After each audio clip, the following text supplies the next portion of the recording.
Hi everyone, welcome to PowerShell for Penetration Testers at Pentester Academy.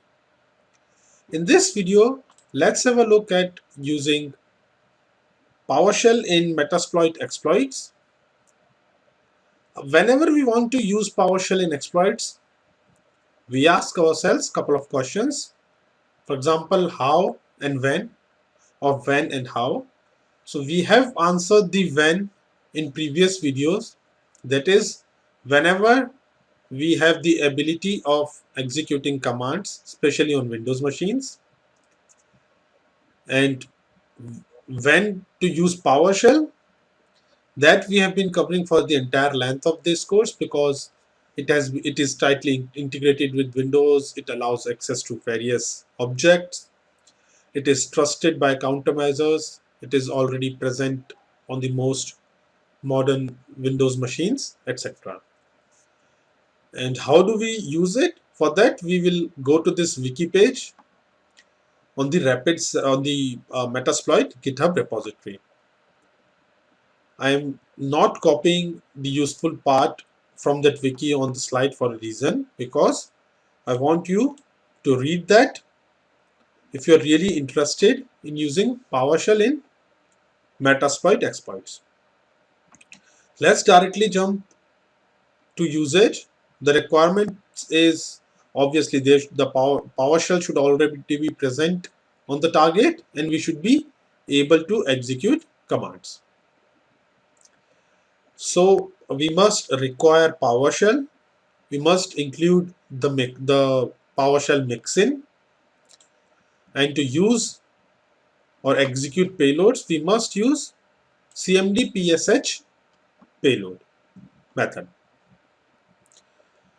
Because writing Metasploit modules could not obviously be covered in a single video, and we should not try to go into that depths in a hurry.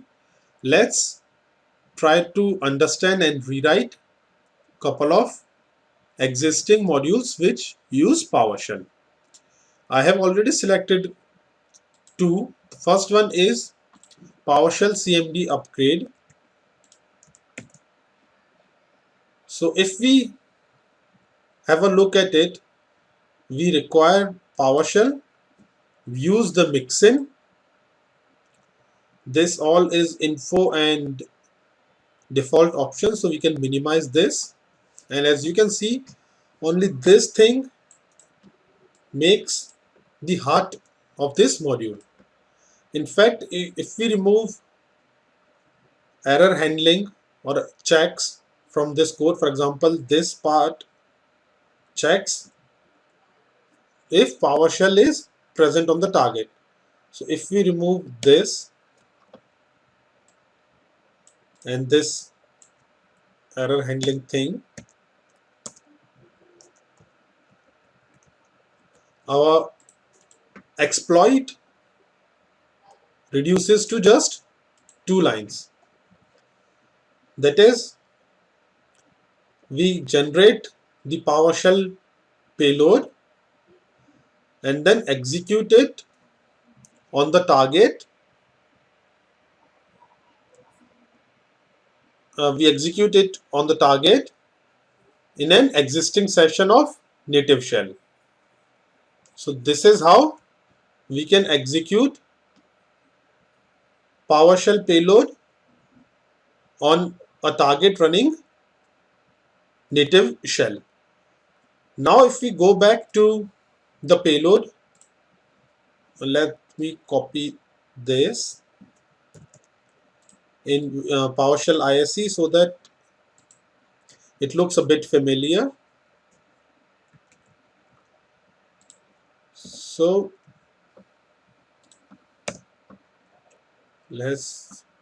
okay. Comspec is an environment variable which points to cmd.exe. So what we are doing here, we are starting a PowerShell process with the command option, and this executes as a one-liner. A new object of this .NET class is created. Various properties are set. That is, from this PowerShell process, we want to execute a PowerShell process which executes an encoded command, which in various cases is a meterpreter shellcode encoded with basic meterpreter shellcode in PowerShell, and we set a couple of other options, and then using the start static method of this class, we start another PowerShell process from this PowerShell process. So not anything which we have not been doing so far. We have been using PowerShell for much more complex things. It is the complexity of the Metasploit framework which makes this thing look scary to some, but it is a very simple PowerShell code. Now let's have a look at another option and let's actually modify it and use it. This is the PS exec PSH module, which uses the PS exec functionality with PowerShell. As previously seen, we require PowerShell. We include mixins for PS exec as well as PowerShell, and this is just the information about the module. I forgot the previous module was written by Campbell and this one by Royce Davis. So let's just minimize the information. Because we are going to strip it of functionality, we can, if we want, we can remove a couple of things from this place, but let's leave it. Now if we see the exploit method, we see this familiar PowerShell command. Let's remove the dry run part. Let's remove the persist part as well. And let's remove error handling as well, so that we can strip it down to a bare bone exploit. So this is it. Now these few lines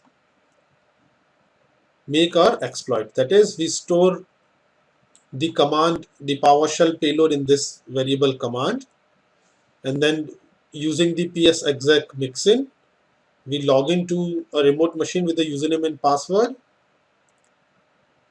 and execute our PowerShell payload on the target. So let's use this.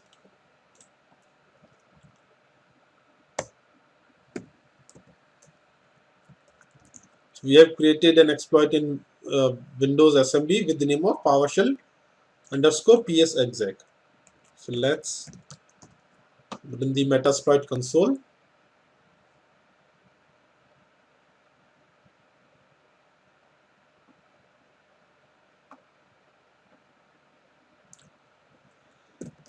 And let's load our exploit. Exploit Windows SMB PowerShell underscore PS exec. Now if we list its options, there are so many things, but because we have stripped it of much functionality, let's stick to the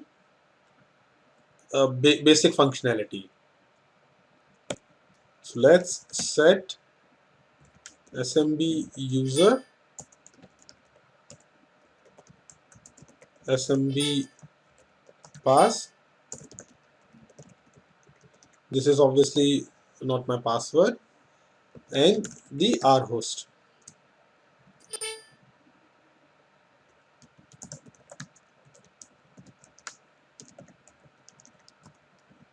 Now if we run this,